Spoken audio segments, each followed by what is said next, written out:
freaking first cut. Golly. Welcome to the First Cut Podcast. I'm Rick Gehman, and this is your preview for this week's Charles Schwab Challenge. We're going to cover DFS. We're going to give you a couple bets at the end of the show. And joining me to do just that, it's Greg DuCharme. Gregors, you and I have spent a lot of time together today, and I love it. Yep, Monday afternoons with Rick Gehman. Who's luckier than me? It's been a lot of fun. We put a bow on the PGA Championship previously, which was spectacular. And now we get into the Charles Schwab Challenge. Just a couple hours later, here we are diving full on into Colonial, which I'm excited to get into.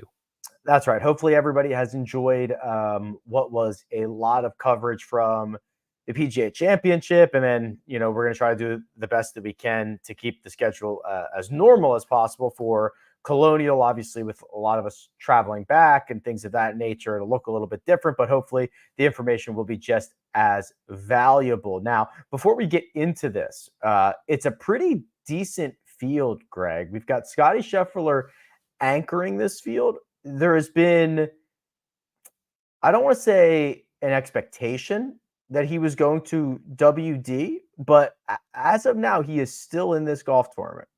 Yes.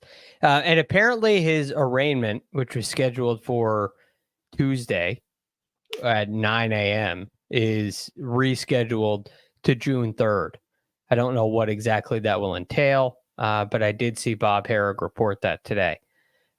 So that being said, I don't know if that has any effect whatsoever on this tournament, but it looks like he's going to play, and it's close to home, and he's played pretty well here over the last couple of years as well. Oh, Scotty out looking for revenge now. He's got a little more street cred. He's got, he's just ready. He's a different guy. Yeah, he's a completely different guy. Bad man. He's back. He's back in society. Just I'm worried about what might happen to the rest of this field. So we'll talk about that in just a second. But Josh, if you want to share my screen, let's start with Colonial. And actually, before we do that, get that screen off of there, because I've got a big important announcement, and that is to let you know that this episode of The First Cut is presented by FanDuel Sportsbook. Make every moment more, and that is exactly what we are going to do right now. Let's talk about Colonial. Josh, hit it for me. Thank you very much. So, Colonial. This course has been around and on the PGA Tour schedule for a very long time, Greg. However, it is going to look different in 2024. You might be surprised when you see it. A redesign has gone on in the last year or so. Let's figure out and kind of discuss what our expectations are this time around. Okay, there are a couple of factors involved in a redesign. One, you always have to be concerned with the changes of the layout, changes in yardage, changes in holes. And for what I gather, that's not the case here. The golf course and its routing and the way it plays, and for the most part, the distance that it plays is largely the same. This is something that's often misunderstood about golf course architecture. It's not just about where the tees, fairways, bunkers, and greens are. There's a lot of stuff going on under the hood. And a lot of this renovation by Gil Hanse and Jim Wagner took place in the irrigation system. They wanted to upgrade what was going on under the hood. He also, this golf course features bent grass surfaces, Bermuda rough, but bent grass surfaces that that's not exactly the ideal grass for Texas. So it takes some extra work, and they wanted to set up Colonial Country Club to be able to handle that. There will be, in the look that you mentioned, Rick, what's going to look different. The bunkers in their style will look a little different. A signature of Gil Hanse is the revetted faces, Barranca faces, which is something that you'll notice in the bunkers. They'll look a little different. But really the only playing surface aside from the bunkers that's different, there are new greens on 13 and 18. redesigned greens on those holes. So that'll be interesting to see as well. But largely, the biggest factor, in my opinion, is the fact that it's been regrassed. And when a course is regrassed, you get what we saw at Quail Hollow just 2 weeks ago. You get very firm conditions. So I'm curious about that, but I'm expecting to see a little more bounce than we saw last week in Louisville. Yeah, so if you remember, it was pretty jarring on Thursday at Quail Hollow when we got a first look at those bounces of approach shots into greens. I think Max Homa had a quote that said that they were bouncing higher than Brian Harmon, which I thought was, which I thought was hilarious and very, very accurate. I mean, it was just big bounces, and that's new greens, right? It takes a little bit for everything to kind of settle in and be a bit more receptive. But is it safe to say that Colonial this time it'll look more rugged, right? It's kind of like a less neat and clean version. You'll kind of see higher grasses. You might see rougher edges in places, just a more rugged design. Yeah, I think that's fair, Rick. Part of the concept in this design was bringing it back to what it looked like in the 1941 U.S. Open. That's something that Gil Hanse has done a lot of, bringing golf courses back to their original design. So, I'm also curious. I didn't read anything about this, but I'm curious to see what kind of trees we are dealing with, if it's still as tightly tree lined as it once was. But since I didn't read anything about it, I'm assuming that it will still be very similar in that regard. Okay. Well, it'll be interesting. It'll be exciting. I like that. I like maybe restoration is a better word. I don't know. I always like, redesign, restoration. When should I use one? When should I use the other? Yeah. It's a good question. A restoration is truly when you bring it back to what it used to be, right? You look at old pictures and you bring it back. I don't know what this is officially. Yeah. It's like, well, we had some work done, but, we put a different color paint on the car and we put in an upgraded system of spark plugs, but, it's still a V8 and there's still only an FM radio in the car. It's kind of stuff like, I think it's largely going to be very similar, just may look a little different, and it will, the golf course for the members will likely play better throughout the entirety of the year. All right. Well, we'll see who can handle those new spark plugs that have been put into place. We are going to dive into this field and start naming some names. But first, we're going to take a quick break and hear a word from our partners.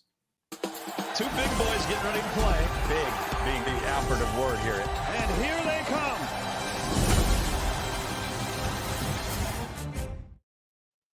And we're back. Greg, here is the cheat sheet on rickrungood.com. There are 4 golfers over $10,000. Scotty Scheffler, over 10, over 11, over 12, over 13, 13,300. Colin Morikawa, 11,000 even. Jordan Spieth, 10.6. And Max Homa at 10,400. On paper, one of these is not like the other. Jordan Spieth, 10,600, not necessarily having the same year as some of these other guys, but the history around Colonial, I'm sure, Greg, is what is driving this price tag. It has to be. He has a remarkable record here at this venue. I mean, he missed the cut in 2023, but had 4 straight top 10 finishes in the years before that.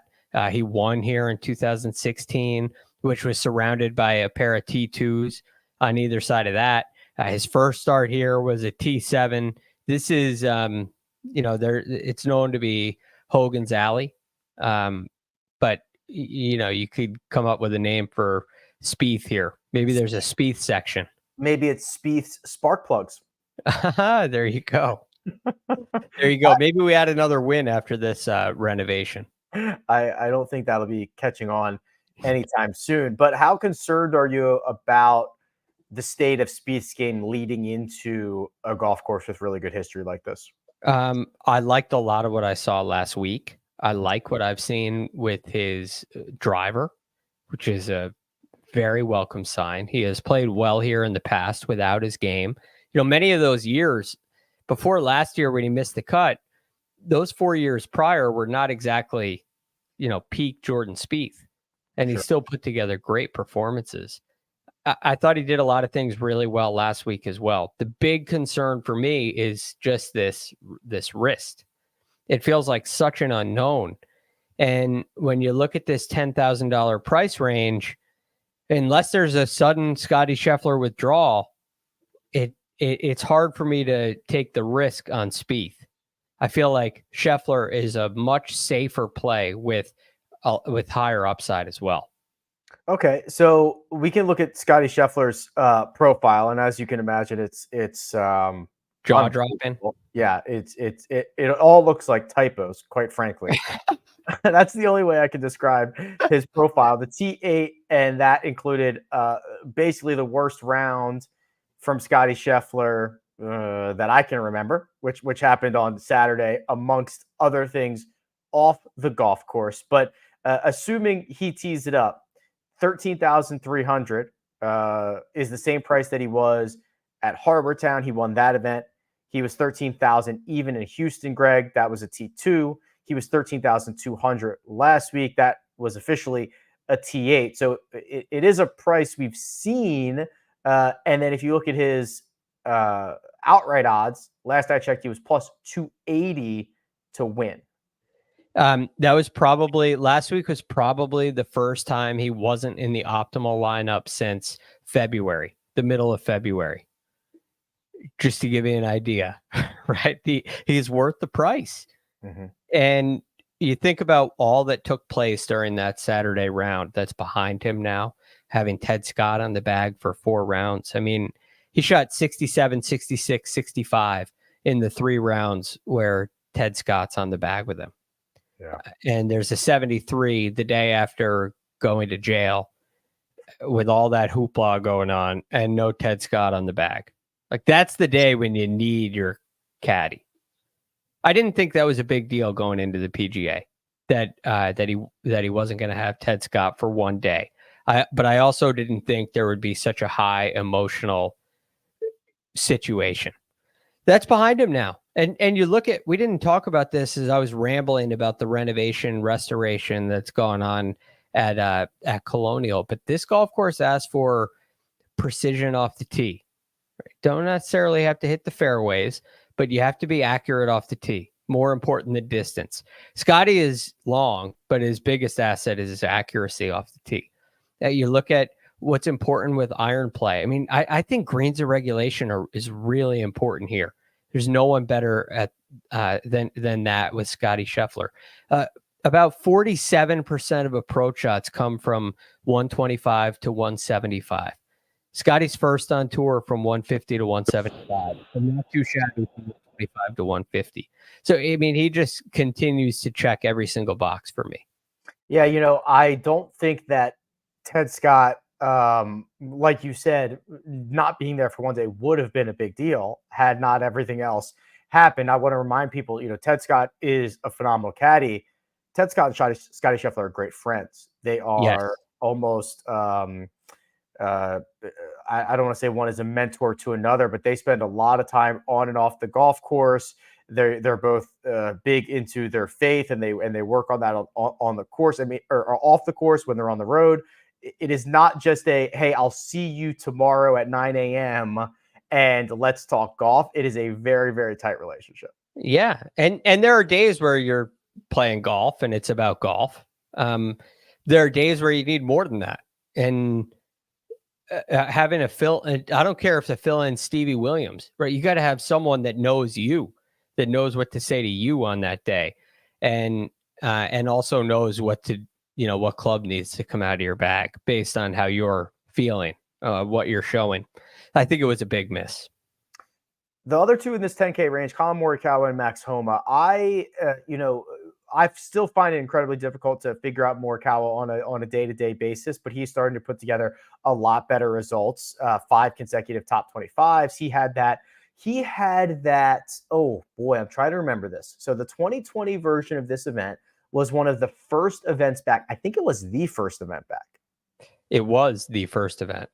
And Morikawa either got into a playoff or missed the playoff late on Sunday. He missed I think he missed a short putt in a playoff. 3.5 feet. And okay, correct me if I'm wrong here. Oh man, I can't remember who actually won it. It was either Daniel Berger or Webb Simpson. No, Webb won the next week at the RBC Heritage. It was Berger. It was Berger. Got it. Okay. So Morikawa, that's what I remember about Morikawa at this event, but that was years ago. What are your assessments on these two, and how do you compare and contrast? So Morikawa, I think, is going to get it soon here. I think he's got a lot of room to go, like upward mobility, where we talked about this earlier today. Xander's kind of at that place where if I win, I should win. If I don't win, where do I go from here? Kind of a thing. Morikawa's like got a lot of room to grow here. There's a lot of things he can clean up in his game. And I believe now that he's back with Rick Sessinghouse, he will. So he's very interesting to me. I just don't know how you come off of a PGA Championship performance like that. Well, like what's the attitude? Are we going to work here on the technique, get this sorted out, get ready for Pinehurst, or are we coming in with the major mentality of I got to put a score on the board? And when I look at his record, this is so interesting to me. It's like T3 at the Masters, 9th at the RBC Heritage with some very poor rounds. Yeah. T23 at the Zurich, T16 at the Wells Fargo, and then he puts together numbers again at the PGA Championship. So it's confusing to me, but I guess I would say he's pretty darn close, and he's probably a good play should Scheffler withdraw. And I like what I've seen out of Max Homa too. He's been so steady. Morikawa's been better, but who's going to be better this week? I have a hard time. I wrote down Homa. I wrote down Scotty, if not Scotty, Homa. But that's just an educated guess, if you will. Yeah, I think I slightly lean Homa as well. He's been trending. He's been more well-rounded. Morikawa, I think, is a little bit more volatile. It is fascinating. I think everybody in the 10K range makes sense, but Spieth's recent form is kind of funny. Let's go to the 9K range here, Greg, and continue this. So we've got Tony Finau, who is starting to put it a little bit together here. 9,900, Min Woo at 97, Si Woo at 96, Brian Harmon's at 95, Sung Jae at 94. Then we can round this thing out with Tom Hoagie, Adam Scott, and Harris English at 93, 92, and $9,000 respectively. How would you like to allocate your funds in this range? I got 3 names that interest me. Yep. I got Finau, English, and Hoagie. Nice. And Finau has a surprising record here. It's very good. T4 in 2022, a second in 2019, 2 top 25s in between those. He seems to play and putt pretty well here at Colonial. So I was just looking it up earlier. I think I was doing since 2019 or something like that. Him and Jordan Spieth are basically 1 and 2 in records at Colonial. Yeah, which is you may not expect that. Right. But I think it's probably a testament to Tony Finau's iron play, which has been very good. He gained 9.5 strokes last week. So he played with Justin Thomas on Sunday. Saw a lot of that round, and he played. I can't remember who he played with before that, but I got eyes on Tony quite a bit last week, and color me impressed. I don't know what he did on Saturday to lose 3.3 strokes off the tee, because that really hemorrhaged. I don't know if he found some water out there, but he hemorrhaged strokes off the tee on Saturday, which kind of ruins his weekly number. I saw him drive the green on 4. I saw him hit some really good shots. And then I clicked this profile and saw that number, and I'm gonna have to go back and look and see what he did. But long story short, pretty bullish on Tony right now. He drove the green on 4 on Sunday. Yes, So the tees were up on Saturday. He drove. It was 350. He drove it on that green. yes, really impressive. So yeah, I like Tony as well. Tom Hoagie Rick is fascinating to me, and I don't know what to do except play him. Because I just love the iron play. He is striping it, but the results are not as good as they should be for someone with this combination. I can't. At this point in the week, my brain is absolutely fried. I cannot remember who it is, but we had another scenario like this, maybe at Quail Hollow, where it was a golfer who, on paper, is like the perfect fit, had never had any success, and it leaves you wondering what in the world to do. Tom Hoagie routinely plays out of the fairway, is one of the best second shot players in the world. His putter is just fine, and yet Colonial has given him fits. Just fine to very good. Yeah. Yes. So, yeah. I mean, am I banging my head up against the wall to play this guy whose best finish was in 2016 at a T17? He's got 3 missed cuts, T52 last year. I mean, maybe you just can't putt these greens. Well, they're new greens now. That's a good point. All right. So that's why Hoagie's on my list. All right. How about this? He doesn't like, we always say, does it fit his eye? Doesn't fit Hoagie's eye. Now it's going to look different. And now he's going to love it. Perfect. Harris English is here. And I agree with you on Harris English. I also had his name earmarked. And we have seen him now put together 4 straight top 34 finishes. 2 of them are majors. The other 2 are signature events. This will be a weaker field, and he's just starting to get back into that good version of Harris English again. When he starts to be good Harris English, he can stripe it. He doesn't put up numbers in the ball striking. It's always been perplexing to me. Yet he still finds a way to play really good golf on really tough golf courses. So I think this is a perfect fit. I love what he's doing with the putter. And I think he's swinging a lot better than the numbers look as well.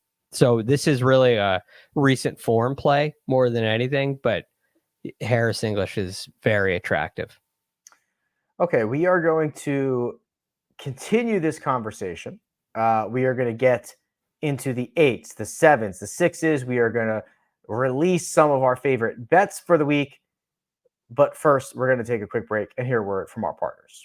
Well, you need your sports news anywhere? We've got breaking news to bring you. Then get your sports anytime you want them. Big trade news overnight to discuss. Because we know you need sports all the time. A lot of movement in the rankings this week. A legend adds to their legacy. We're bringing you that breaking news right here on HQ. CBS Sports HQ, anywhere, anytime, all the time. And we're back. Greg, I am just continually refreshing the media page to see if any updates are happening while we're on the show. As of right now, there have not been any field changes on Monday, which is when we are recording it. So that does mean the last movement was Victor Hovland out, Wesley Bryan in. We knew that on Sunday night.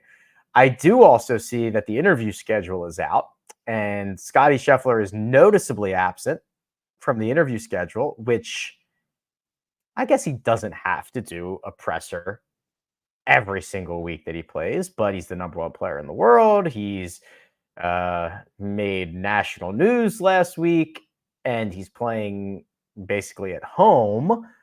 Am I reading between the lines here? He's just playing the 5th. I swear we did not have that set up. That's very good. That's very good. I hope that's not meaning anything. I know it was something he was considering. He's broken my heart. He broke my heart last week, and it's not his fault. It's understandable. I have so much on Scottie. I'm so impressed with him, and I've gone to bat for him time and time again this year, and he continues to pull through, which is why I don't have to go out on a limb. So I am supporting Scotty in whatever decision he makes. I'm not going to make a prediction at this time. Okay, that's fair. I don't know, and I don't know either. I don't know if this is the complete interview schedule. I don't know if it even matters. Maybe he just doesn't want to talk about it. I don't know. I don't care. But he is still in the field right now. This 8K range: Bezadenhout, Horschel, McCarthy, Mitchell. Justin Rose is right at $8,500. Chris Kirk, Sepp Straka, Tom Kim, Keegan Bradley, and Thomas Dietrich for the bottom half. A couple names that have my attention, but let's see what you've got here, Greg. Yeah, a couple that have my attention too. I like to go in price order, but let's just go in favorite order. So I'm going to start at 8,300. Yeah, baby. Sepp Straka. Just bang it. Sepp Straka. Let's go. Yeah, it's all you need here in this range. He has 3 starts here. Cut T29. So that's fine. It's enough. He can play the golf course. He's a totally different player now. He's gained strokes approaching the green, at a healthy amount in 4 straight. 5 of his last 6. Over 3.5 strokes in all of those. So the iron play has been spectacular. He has been extremely accurate off the tee this year. We kind of ride on the putter, but it doesn't mean he's going to miss the cut if he putts poorly. He is certainly not on team no putt. We could get some serious contention with a good putting week, and we'll probably get a decent finish without a good putting week. Very accurate off the tee, 3rd in driving accuracy, 18th in distance from edge of fairway. Very good with his short and middle irons, 65th, 74th, and 12th on tour from 100 to 175 yards. Those results, we've talked about this a lot recently, Greg. They are starting to get better and more consistent. So yeah, Sepp Straka is the one in this range that gets a star, gets an underline, gets a highlight, gets whatever else you want to designate around his name. Give it all to Sepp Straka. Where are we going next? Let's go $100 more to Chris Kirk. Okay. I find this fascinating. He's obviously a winner here and a winner this year on the PGA Tour, but I'm starting to look at these results. He missed the cut at the PGA and finished tied 43rd at the Wells Fargo. Not very good golf courses for him. RBC Heritage, good golf course for him. T10. Masters, surprising T16. Very good. I wouldn't call it a good golf course for him, but the Players, good golf course for him. T26. Cognizant Classic, good golf course for him. T28. Pebble Beach, T26. Rain shortened. Also a good golf course for him. Sony, T18. Good golf course for him. I think Chris Kirk's playing really well. And when you get on a spot like this where he's comfortable, I think you're going to see a really good result. So I like Chris Kirk this week as well.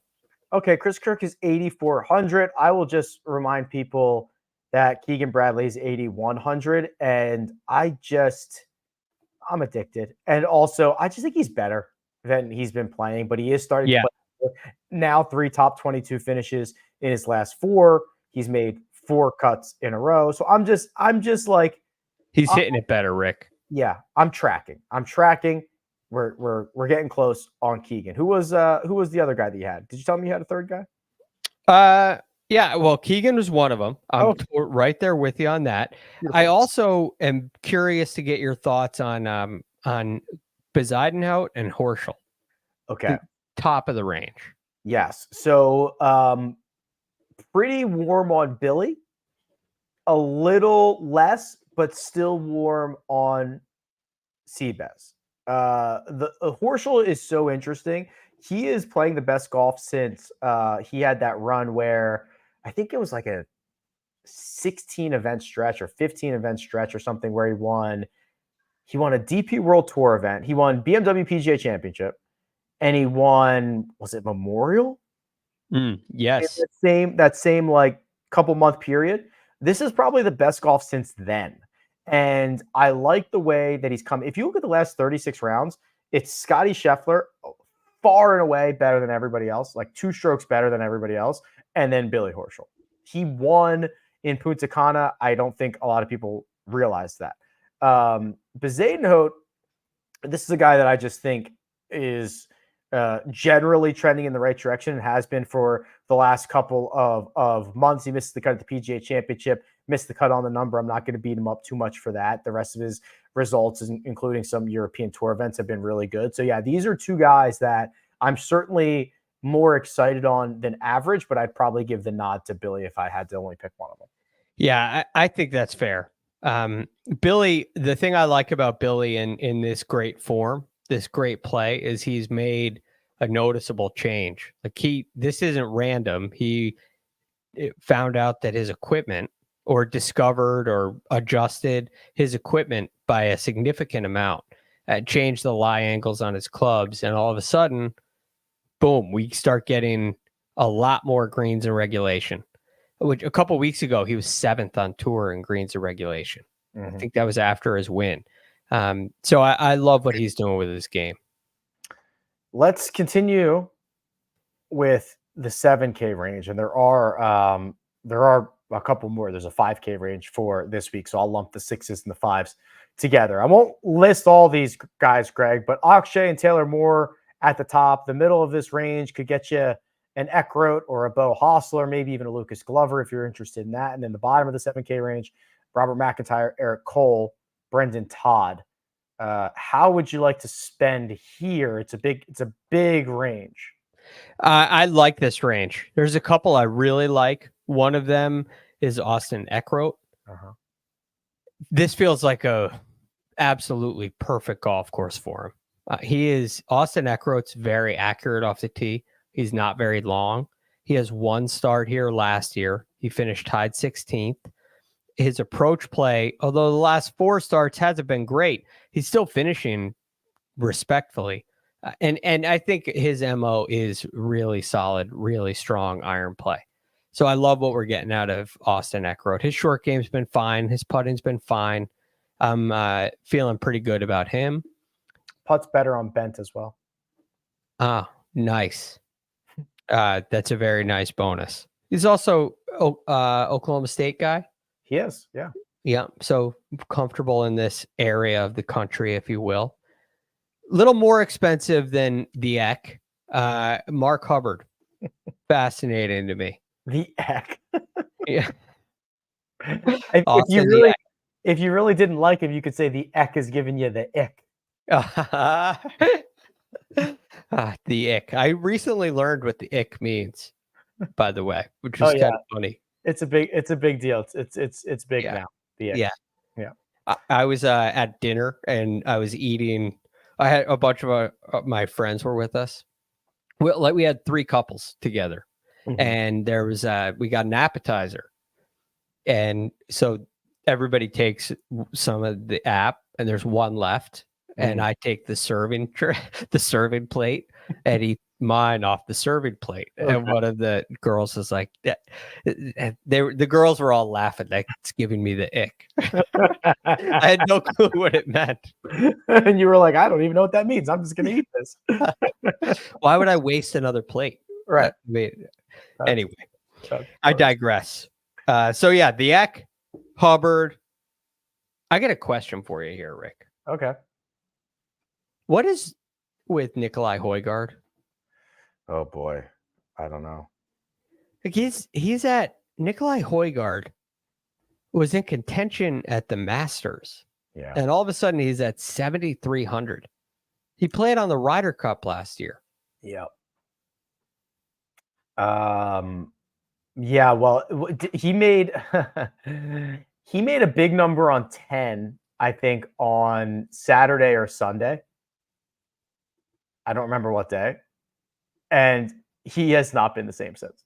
Like the 9 holes after, and then Punta Cana. You cannot miss the cut if you're a Nikolai Højgaard in Punta Cana. You are like by far the best player in that field. Yeah. Misses the cut at Zurich with Rasmus, and Rasmus is like very good. And contends a lot. And then he finishes T68 at the PGA Championship, which I suppose is a little bit more acceptable. But yeah, man, this is a tough This is a tough run here because even before the Masters, he wasn't playing that well. All right. So you're saying legitimate pricing. I'm saying homeboys in trouble. Not playing well. All right, good. So that answers that question. Yeah. How about this one always I get stuck on this guy all the time. Aaron Rye. Oh. Should be good. Should be a good spot. Second in the field in driving accuracy. Yep. Third in greens and regulation. This is over the last 36 rounds.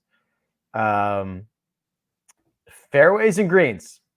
If that, I think that is a good. I mean, I think it's good everywhere, but I think it's really good here, right? And I also think that. Let me get your thoughts on this. I think the first and second shot are kind of tied together here more than some other courses because you've got to be when you get like tree lined, kind of claustrophobic, hemmed in spots. Hitting a good tee shot allows you to hit the green, or you can put yourself in a position where it's hard to find the putting surface. So I think they're kind of connected here. So those guys who are greens and fairways guys, I like more. So yeah, I like Rye, but it's never worked out for me. Yeah, I understand that. T4 at the CJ Cup. You obviously didn't play him there. Neither did I. T39 at the PGA. He's been playing some good golf. T23 at the Zurich. And he has a T12 here in his last start. Yeah. So I'm interested in Rye. I've been hurt before. I'm ready to again. Daniel Berger. I stared at Daniel Berger really hard. So let me pull up his full profile because I think it's worth it. I mean, this is a former top 10 player in the world. Yeah. And a champion here. And a champion here. So he finished. Here's the run he's on. And we don't even have to talk about the Zurich Classic. He missed the cut. It's a team event. Nobody cares. So he's made 4 cuts in a row.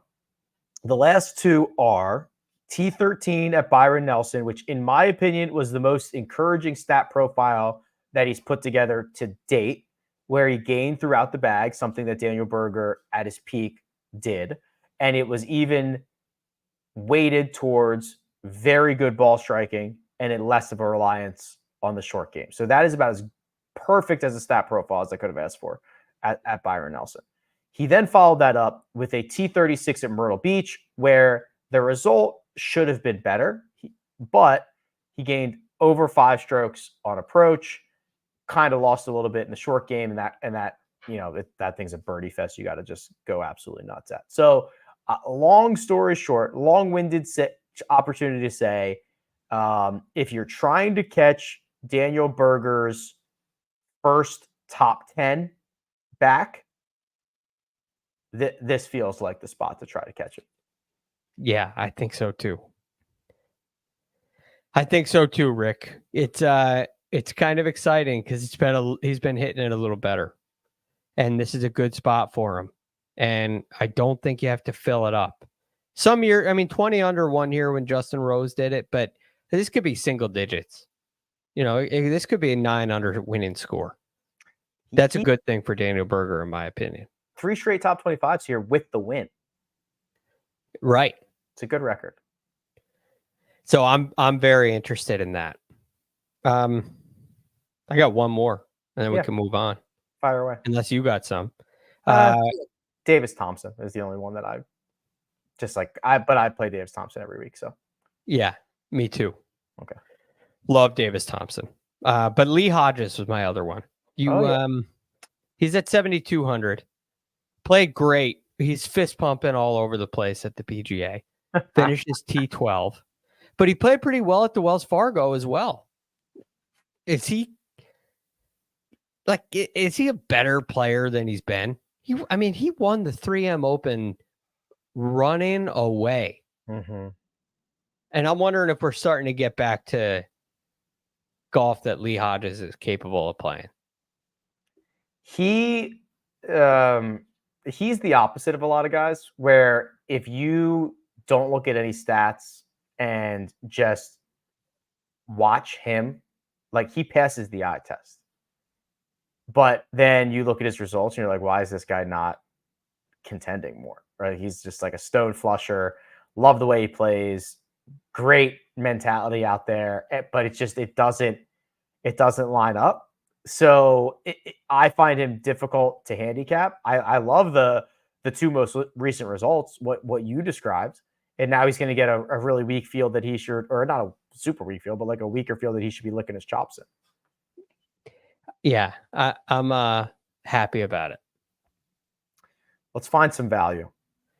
So there is a $5,000 range. I'm going to lump it in with the $6,000 range. So top of the sixes, Goddard, Sigg, Luke List. Middle of the sixes will get you CT Pan or Michael Kim. Bottom, that's the range of Ben Silverman, Carson Young. Going deeper, mid fives, that is like Joel Damon, Robbie Shelton, Vincent Norman. And then the min price golfers, Tom Whitney, Rory Sabatini, Michael Block. If you thought the Blocky era was over at Valhalla, you are very wrong. Michael Block is $5,000 this week. Yep. Think again. Min price, possible value. He played pretty well after a really tough start in his first 2 holes. It's his next like 34 were much better than his first. I don't know if it was only 2 holes, but like I think they were even. It was. He started 5-8, and then I think he played even the rest of the way in. Yeah, I think you're right. All right. Anyway, let's go. I'm going up a little bit higher here, Rick. Okay. Grayson Sigg is playing sick. Some really good golf out of him. T13 and in Myrtle Beach, flushed it. T8 at the Zurich, T9 at the Corrales Punta Cana. He did miss the cut at the CJ Cup Byron Nelson, but seems like he's hitting it pretty well. So I'm certainly interested in that. That's pretty good. Let's go. I'll rattle off a couple names. You tell me what you like. So Svensson, Adam, Svensson, Adam, Justin Lauer. Okay. I said Grayson Sigg, Alex Smalley, Mm-hmm. your boy, Harry Hall. Mm-hmm. And then I got a couple of 5K guys. But Zach Johnson, Ben Coles, Austin Smotherman. Okay. Of those that you listed, I find Alex Smalley to be probably the most interesting of them. So he's at 6,700. He missed the cut at the PGA Championship. I think he was one of the last guys in. I think he got in because somebody withdrew. So he was like golf for like 155 or 156 or something like that. But before that, he goes T20 at Myrtle Beach, T13 at Byron Nelson, T6 in Punta Cana. He did miss the cut at the Zurich, but again, team event there. So he has, in my opinion, broken out of his slump. And when he plays well, he's very good. He will not model well because he had a pretty extended slump and he has still missed a cut at the PGA Championship. But again, like John Rahm missed the cut at the PGA Championship. So it happens. So if you're going to have to kind of hand force Alex Smalley into some lineups because he's not going to model very well. So that was interesting. And then Lauer would be the other one. Pretty disappointing miscut at Myrtle Beach, but I think he got penalized too much. The $6,400 for a golfer who has 5 consecutive top 28s with a T4 in Punta Cana. He got hit too hard for that in the salary range. Price wise. Yeah. Yes, exactly.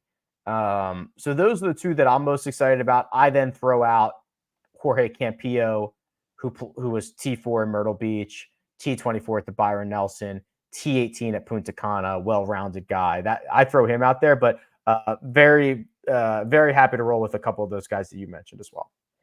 I think checking out Harry Hall is very interesting too. He finished T3 last year, and he's hitting it a little bit better.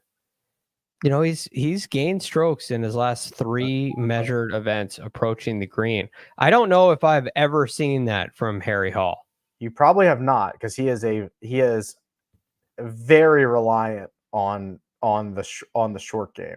He did it here, but there were also 2 unmeasured events in the middle, and one of them he missed the cut, so he probably lost strokes there. So that's just gaps in the data. But you are right.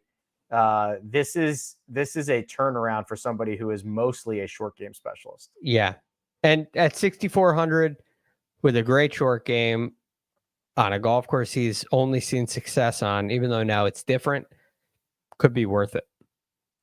Okay, Greg, I'm going to get us some more names, but I'm going to do it in a different way. And we are going to discuss some of our bets for this week, matchups, finishing positions, and outrights. But first, we're going to take a quick break and hear a word from our partners.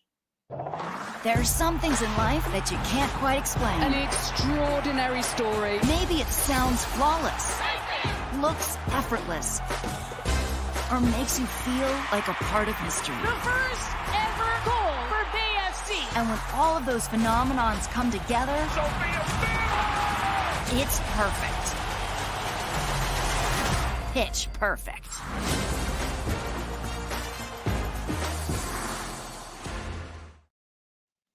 And we're back. Now, this is a little bit of a hybrid show, and I will remind you that this Best Bets segment is brought to you by FanDuel Sportsbook. Make every moment more. We are not going to have a Tuesday mega preview pod, Greg. We're traveling. Very sorry. We will make it up to you in some way or another, but here's what we're going to do. We've rolled with the fantasy options for this week. You and I are going to go through our grid, our matchup, our finishing position, our 2 separate outrights, and even our best bets for this week. Now, Josh, do we have a grid? Oh, very well done, Josh. Can you see the grid, Greg? I can see the grid. Okay. Well, then it's okay. There we go. I have it now. Wait, you have it now? I can read it. Yeah. No, it's okay. I got it now. And I have it in the outline too. I just didn't know if the people could see it because it's just my hotel internet. But that's okay. We're rocking. We're rocking now. Wow, a two-person grid looks very good. Okay. Matchup. So this is the biggest portion of the $100 that we allocate. This is half of it. 50 bones. And you, Greg, have found Dallas connection. What have you gone with? I've got Tom Kim at plus 105 over Min Woo Lee. I think it's a good fit for Tom Kim. I'm not sure that it's a great fit for Min Woo Lee. Min Woo Lee's been putting together top 25s pretty consistently, but he's leaning on his driving. I think this golf course is a really difficult driving course. And Tom Kim, with his accuracy, I believe is going to win out in this one. Tom Kim plus 105 over Min Woo Lee. That is a tournament-long matchup. You'll find a trend here in my picks. It's a lot of just pedigree, right? I mean, course history will be great, but course will look a little bit different. Recent form is always kind of weird around major championships and like alternate events and stuff like that. So you're going to see pedigree on my card, and that's Keegan Bradley. Keegan Bradley plus 110 over Brian Harman. I just love this guy. I just love him. I think the game sets up so well. I think it's going in the right direction. And I think when he's clicking, he is way better than a lot of the guys in this field. So I will take him at plus 110 over Brian Harman. Now, we get our option of finishing positions, Greg. This could be anything. Top 5, top 10, top 20, top 30, top 40. We both landed on a top 20. And you, in your top 20, you've got the Eck. I've got the Eck. Austin the Eck, top 20 at plus 230. Again, I just think it's a great spot for him. And I think he answers last year's top 20 with another one. Oh, man, all this talk about Austin is giving me the Eck.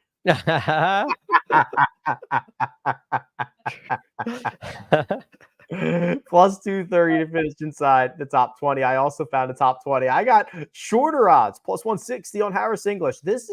I have sat back and watched Harris English, and I haven't really played him a lot in fantasy lineups. I haven't really exposed myself to him financially, not in other ways. And I am ready. I'm ready to expose myself to Harris English. And I am going to do that via a top 20 at plus 160 on a golf course that I hope, you mentioned it earlier, and we didn't really even talk about it at the top. Like, I would love it if 9 under was the winning score. Yeah. I think that'd be great for just golf in general, but I also think it would be great for Harris English. So top 20 there for me. Now, we've got 2 separate outrights, and you are a dirty little dog here because you are trying to do the unthinkable. You are trying to go undefeated. This is very savvy, my friend. What have you done? Yeah, this is typically not a possibility based on our format, but with Scottie Scheffler's success, there are these things called winner without Scheffler. So I have my first outright is Scheffler at 2.5 to 1. My second is Keegan Bradley, as you pointed out, Rick, without Scheffler at 50 to 1. So I could, in theory, achieve both. Yeah, so we've gotten to the point of Scottie Scheffler where now they're offering markets of who will win as if Scottie Scheffler does not exist. So the way that this would work is if Scottie goes 1 and Keegan, if it goes 1-2, Scottie Keegan, then Greg wins both of these. Yes. Now, if it's Keegan Scottie, I only win 1. Right. So we need Scheffler, Keegan, Tom Kim, Austin Eckroat, somewhere mingled in there. I'm fine with Harris English being up there as well. Thanks. Because I've also exposed myself to Harris English. it always, you never know how it's going to be received when you do something like that. I went with Max Homa at 22 to 1. Again, give me pedigree, right? He just wins golf tournaments. I think he's trending in the right direction. He did not have to endure a overly I don't know what to put this, overly pressure-packed PGA Championship, which is always something you worry about the week afterwards in terms of a hangover, but he played well enough to kind of keep me interested. And then Sepp Straka at 45 to 1. We spent a lot of time talking about Sepp. I think this is probably on paper one of the best golf courses for him. He is not the guy. I mean, he is getting better. He is so much better than he was last year. And this should be a pretty darn good spot for him. So that is Homa, Straka, Scheffler, and then Keegan Bradley in a market as if Scottie Scheffler does not exist, which is amazing. One final wager here, and this is our 50 on anything. I have gone with Tom Hoge, top 20. We talked about this, Greg. Just a weird situation where he has not played well at Colonial, even though he probably should. Very accurate off the tee. Great approach player. Very, very good putter. 2 to 1 on my money if he can finish inside the top 20. And then you and I are simpatico on Mr. Straka here. What did you find? I got Sepp Straka in the top 20, plus 190. I love his game. He almost made it into my outright card.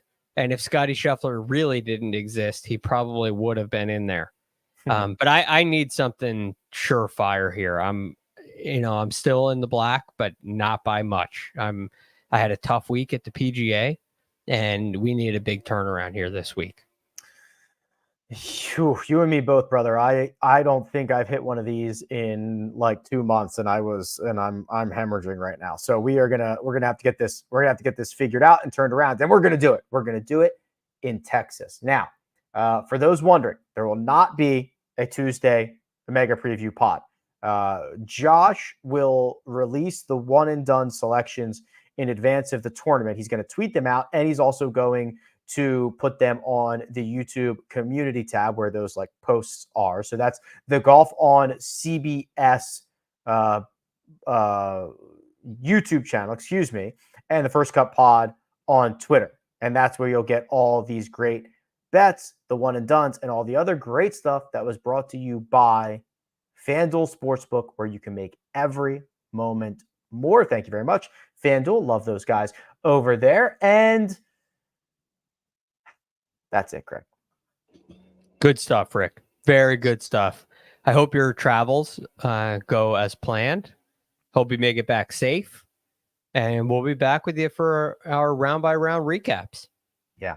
Thank you, brother. That's right. Yeah, I'll be flying out. I'm going to go pack my stuff right now and chill, because I think my work for the week for the day is definitely done.